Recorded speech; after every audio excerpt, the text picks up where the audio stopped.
Tarantado ka palang gago eh! Dito ha! Dito ha! Gusto mo! Pa! Tama na ba? Pa! Huwag mo namang saktan si June!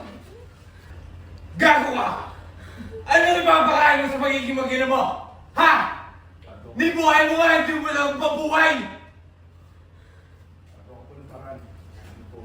Sumasagot ka ba? Pa! Pa! Pa! Anak, napakabata mo pa para magkaroon ng pamilya. Sorry talaga, ma. Hindi ko po talaga sinasadya. Anong hindi mo sinasadya? No? Dinimonyo nito ang anak natin! Dinimonyo ng tarantado ito ang anak natin! Pa! Pa! Tawa na. Dugin niyo po. Gagawin ko po lahat para mapakita sa inyo ang totoong mas na.